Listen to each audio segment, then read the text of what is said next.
நெல்லை காங்கிரஸ் நிர்வாகி ஜெயக்குமார் உடல் கண்டெடுக்கப்பட்ட அவரது தோட்டத்தில் சிபிசிஐடி ஏடிஜிபி வெங்கட்ராமன், ஐஜி அன்பு ஆகியோர் ஆய்வு மேற்கொண்டு வருகின்றனர்.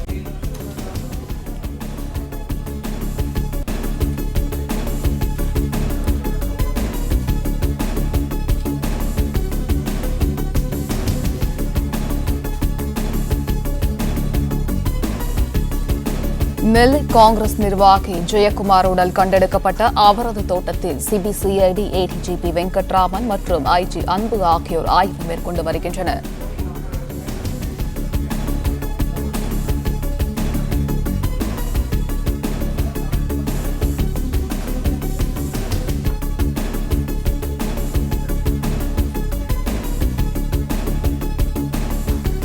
நெல்லை காங்கிரஸ் நிர்வாகி ஜெயக்குமார் உடல் கண்டெடுக்கப்பட்ட அவரது தோட்டத்தில் சிபிசிஐடி ஏடிஜிபி வெங்கட்ராமன் மற்றும் ஐஜி அன்பு ஆகியோர் ஆய்வு மேற்கொண்டு வருகின்றனர்.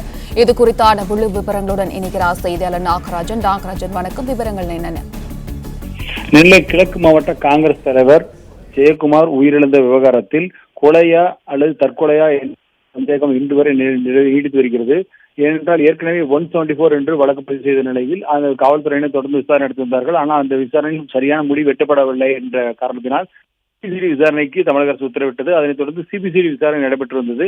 சிபிசிஐடி விசாரணையும் தொடர்ச்சியாக இங்கு உள்ள காவல் ஆய்வாளர், திருநெல்வேலி மாவட்ட காவல் ஆய்வாளர் உலகராணி, அதே போல காவல் கண்காணிப்பு எஸ்பி முத்தரசி அவர்களும் நேரில் வந்து பல்வேறு முறை ஆய்வு செய்திருக்கிறார். தொடர்ச்சியாக விசாரணை நடத்தப்பட்டு வந்த நிலையில் இன்று இந்த வழக்கின் அந்த விசாரணையில் இறுதிக்கட்டத்தை எட்டும் என்று சொல்லப்பட்டிருந்தது. அந்த அடிப்படையில் இன்று ஏடிஜிபி, அதாவது சிபிசிஐடி ஏடிஜிபி வெங்கட்ராமன் அவர்கள், சிபிசிஐடி ஐஜி அன்பு அவர்கள், அதே போல எஸ்பி முத்தரசி, 3 அதிகாரிகள் மற்றும் அவர்களோடு சேர்ந்த அதிகாரிகள் என பலரும் தற்பொழுது நெல்லை மாவட்டம் திசையில் இருக்கக்கூடிய ஒரு ஜெயக்குமார் இல்லத்தில் ஆய்வு மேற்கொண்டு வருகிறார்கள். அதாவது ஏற்கனவே இதுவரைக்கும் கிடைக்கப்பட்ட தகவல்கள், விசாரணையில் கிடைக்கப்பட்ட தகவல்களை கொண்டு அந்த முடிவுகள் எட்டப்படலாம் என்று சொல்லப்படுகிறது. எனவே இன்றைய இந்த ஆய்வு மிக முக்கியமானதாக பார்க்கப்படுகிறது. ஏடிஜிபியை நேரில் வந்து ஆய்வு செய்து வருகிறார். எனவே இது தற்கொலை என்பதற்கான முழு விவரங்களும் இன்றைய நாளில் சிபிசிஐடி வசமிருந்து வெளிவருவதற்கான வாய்ப்புகள் அதிகம் இருப்பதாக கூறப்படுகிறது. அந்த அடிப்படையில் மிக முக்கியமான ஆய்வாக இந்த விசாரணையாக இந்த இன்றைய கட்ட விசாரணை பார்க்கப்படுகிறது. நேரடியாக ஏடிஜிபி இந்த களத்தில் இறங்கியிருக்கிறார். அதே போல ஐஜியும் களத்தில் இறங்கியிருக்கிறார்.